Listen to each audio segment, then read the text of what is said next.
Spinal cord stimulation is a surgical technique which uses a small electrical current to treat chronic pain. It involves the implantation of 1 or 2 electrodes across the back of the spinal cord, and these are connected to a small battery or implantable pulse generator.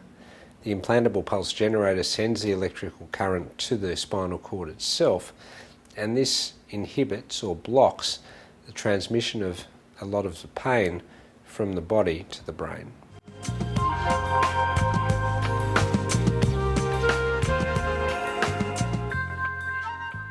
Spinal cord stimulation has been around for several decades.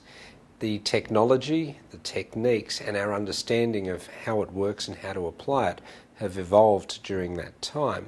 And we now have a treatment which gives us a great opportunity to help patients that don't have a lot of other opportunities to manage their chronic pain.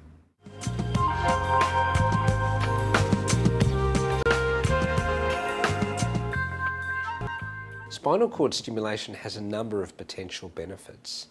Many patients achieve a reduction in their pain levels by at least 50%. Their quality of life tends to improve, their ability to work tends to improve, and their requirements to see their GP and take pain medications often reduces. It's important to realise that spinal cord stimulation is not a cure, but it's a treatment for pain. In our practice and in the scientific literature, at least 70% of patients who are well selected for this procedure will obtain a benefit.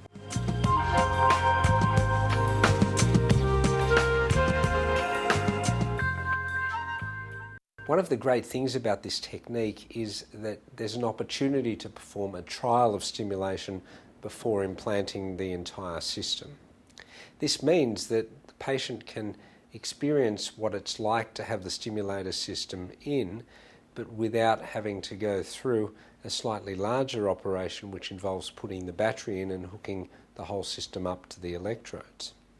A trial is typically conducted over a 5 to 10 day period, and the patient keeps a record of what their pain is like during that period of time and what types of medications and dosages of medications they're requiring to control that pain. At the end of the trial, it's usually fairly apparent whether there has been a benefit, and if that is the case, then they can go on to having the permanent system placed.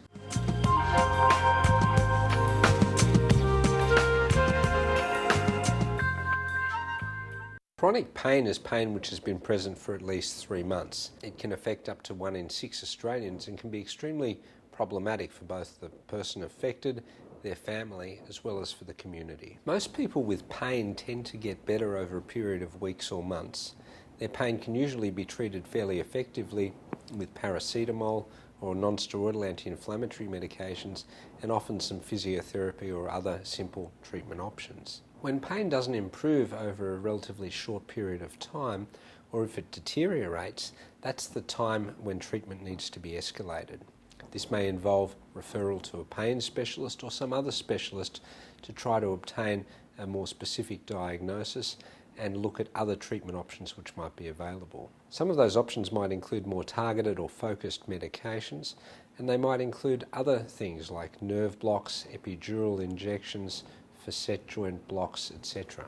A pain specialist often plays a very important role at this point and would help to direct further treatment and investigation. In some cases, surgery is required to treat pain. For example, patients might need to have a microdiscectomy or a spinal fusion if their problem is a fairly mechanical one.